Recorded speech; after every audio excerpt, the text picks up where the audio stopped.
Welcome to the video. ഈ വീഡിയോയിൽ ഒരു എക്സസൈസ് ആണ്, ടോപ്പിക് ഫ്രേസസ് ആണ്. കാരണം നമ്മൾ ഇതിനു മുമ്പ് മനസ്സിലാക്കിയതൊക്കെ adverb phrase, adjective phrase, noun phrase, prepositional phrase തുടങ്ങിയവയെ കുറിച്ചാണ്.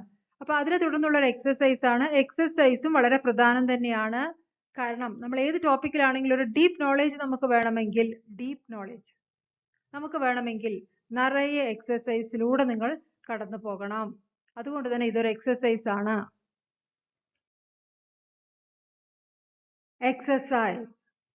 He speaks like a genius. അവനൊരു ജീനിയസിനെ പോലെ സംസാരിക്കുന്നു.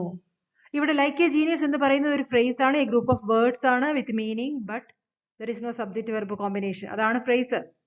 അപ്പൊ ഇതും ഇവിടെ ഒരു ഗ്രൂപ്പ് ഓഫ് വേർഡ്സ് ആണ്. അത് ഏത് ഫ്രേസ് ആണ്, ഏത് ടൈപ്പ് ഓഫ് ഫ്രേസ് ആണ്? അഡ്വർബ് ആണോ, അഡ്ജക്റ്റീവ് ആണോ, നൗൺ ആണോ? He speaks like a genius. ജീനിയസിനെ പോലെ അവൻ എന്താ ചെയ്ത് സംസാരിക്കുന്നു. അപ്പൊ ഇത് വെർബിനെ മോഡിഫൈ ചെയ്യുന്നു. She won the match by her best effort. അവൾ എങ്ങനെയാ മാച്ച് ജയിച്ചത്? By her best effort. അവൾ അവളുടെ ബെസ്റ്റ് എഫേർട്ടിലൂടെയാണ് മാച്ച് ജയിച്ചത്. ഇവിടെ ബൈ ഹർ ബെസ്റ്റ് എഫേർട്ട് എന്നുള്ളത് ഏത് ഫ്രേസ് ആണ്? He wants to go to the cinema. അവൻ സിനിമയ്ക്ക് പോകാൻ ആഗ്രഹിക്കുന്നു. ഹി വാണ്ട്സ് ടു ഗോ എന്നും പറയാം. He wants to go home. He wants to go to the cinema. He wants it. അവൻ അത് ആഗ്രഹിക്കുന്നു.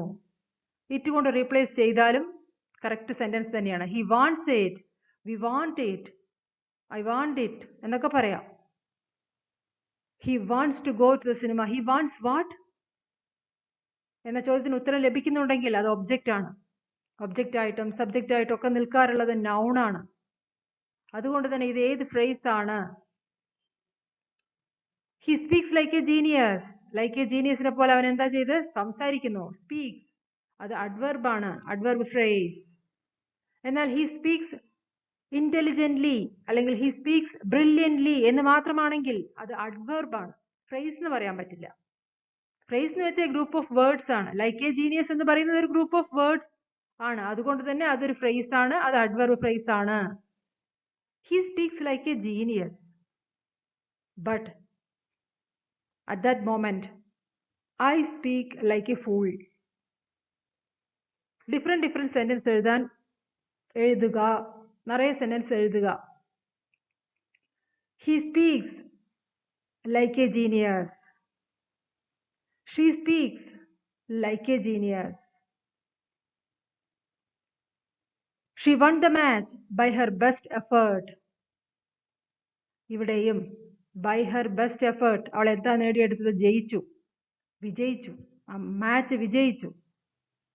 അത് അഡ്വർബ് ഫ്രേസ് ആകുന്നു. She won the match by her best effort, by her hard work. Hard work എന്ന് പറയാൻ പറ്റില്ല, best എഫേർട്ടിലൂടെ. He wants to go to the cinema.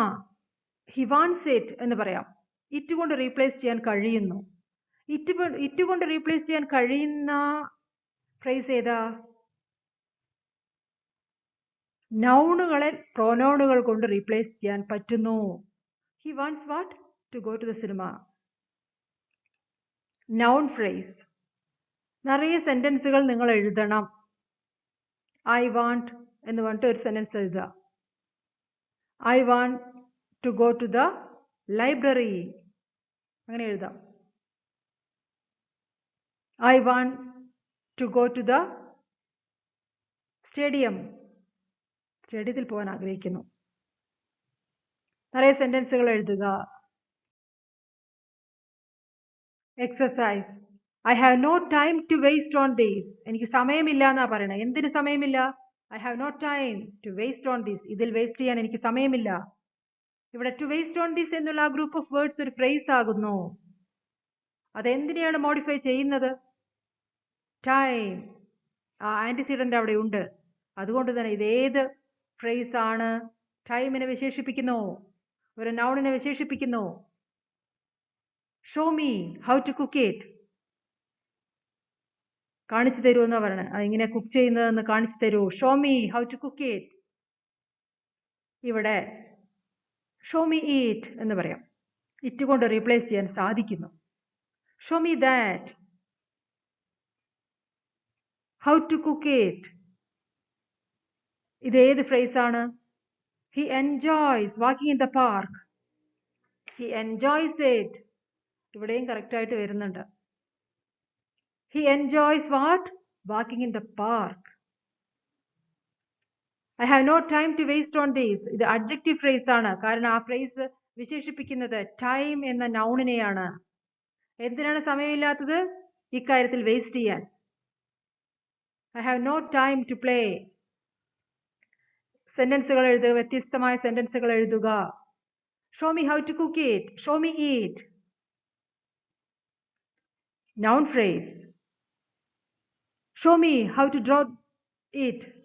Show me how to write it. Show me how to paint it. Different words, phrase ഉപയോഗിച്ച് എഴുതി നോക്കുക സെന്റൻസുകൾ. He enjoys walking in the park. I enjoy walking along the river. She enjoys walking in the garden. എന്ത് വേണമെങ്കിലും എഴുതുക, കുറെ സെന്റൻസുകൾ എഴുതുക. എന്തായിരിക്കും? Noun phrase. He enjoy what?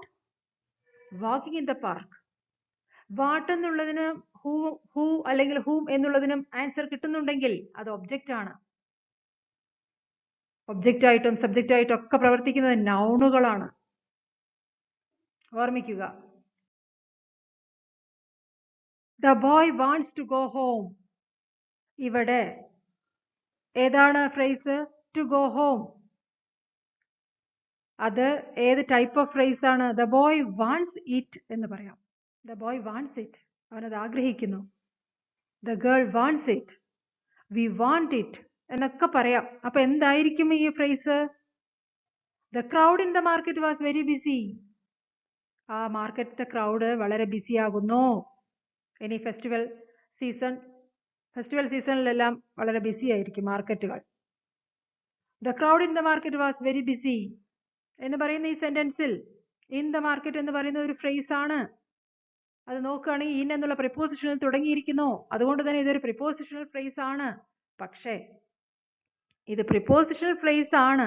പക്ഷെ ഈ പ്രിപ്പോസിഷണൽ phrase ഏത് ടൈപ്പിൽ പെടുന്നു? അഡ്ജക്റ്റീവ് ആണോ, അഡ്വർബ് ആണോ, നൗൺ ആണോ എന്നുള്ളതാണ്. പ്രിപ്പോസിഷനിൽ തുടങ്ങുന്ന ഫ്രേസുകൾ അതിന് പ്രിപ്പോസിഷണൽ phrase എന്ന് പറയുന്നു. പക്ഷെ അത് ഏത് ടൈപ്പ് ഓഫ് phrase ആണ്? The crowd in the market. അത് in the market എന്ന് പറയുന്നത് എന്തിനെയാണ് വിശേഷിപ്പിക്കുന്നത്? ആ ക്രൗഡിന്, ആ കൂട്ടം. അതൊരു നൗൺ ആണ്. നൗണിനെ മോഡിഫൈ ചെയ്യുന്നത് എന്താണ്? ആ phrase ആണിത്. The crowd halted in the market. ഇവിടെയും in the market എന്നുള്ള phrase തന്നെയാണ്. അതൊരു പ്രിപ്പോസിഷണൽ phrase ആണ്. കാരണം അത് പ്രിപ്പോസിഷനിൽ തുടങ്ങിയിരിക്കുന്നു. ഏതാണ് പ്രിപ്പോസിഷൻ? in. അതിന്റെ ഒബ്ജക്റ്റ് ആണ് മാർക്കറ്റ്. അങ്ങനെ in the market എന്ന് പറയുന്നത് ഒരു പ്രിപ്പോസിഷണൽ phrase ആകുന്നു. പക്ഷെ ഇവിടെ അത് ഏത് ടൈപ്പ് ഓഫ് പ്രിപ്പോസിഷണൽ phrase ആണ്? അഡ്ജക്റ്റീവ് ആണോ, അഡ്വർബ് ആണോ? The crowd in the market എന്ന് പറയുന്നത് ക്രൗഡിനെ വിശേഷിപ്പിക്കുന്നു. പക്ഷേ the crowd halted in the market എന്ന് പറയുമ്പോൾ അത് ക്രൗഡിനെയല്ല വിശേഷിപ്പിക്കുന്നത്. അത് എവിടെയാണ് ഈ ക്രൗഡ് halted ആയി പോയത്? എവിടെയാണ് നിന്ന് പോയത് ഈ കൂട്ടം? മാർക്കറ്റിൽ. അപ്പൊ ഈ halted എന്നുള്ള വെർബിനെ കുറിച്ചുള്ള ഒരു മോർ ഇൻഫോർമേഷൻ തന്നുകൊണ്ടാണ് in the market എന്ന് പറയുന്ന ആ ഒരു phrase ഉള്ളത്. അതുകൊണ്ട് തന്നെ വെർബിനെ മോഡിഫൈ ചെയ്യുന്നത് ഏതാണ്? Adverb. The boy wants it. Noun phrase. The crowd in the market was very busy. Adjective phrase. കാരണം ആ in the market എന്നുള്ള phrase വിശേഷിപ്പിക്കുന്നത് ക്രൗഡിനെയാണ്. The crowd halted in the market എന്ന് പറയുമ്പോൾ in the market എന്ന് പറയുന്നത് halted എന്നുള്ള വെർബിനെ കുറിച്ചുള്ള ഒരു മോഡിഫിക്കേഷൻ ആയതുകൊണ്ട് അത് അഡ്വർബ് phrase ആകുന്നു. നിങ്ങൾ ചെയ്യേണ്ടത് ഈ ഫ്രേസിന്റെ സ്ഥാനത്ത് നിങ്ങൾ വേറെ എന്തെങ്കിലും നിങ്ങൾക്ക് തോന്നുന്ന ഐഡിയൽ സെന്റൻസ് എഴുതാൻ ശ്രമിക്കുക.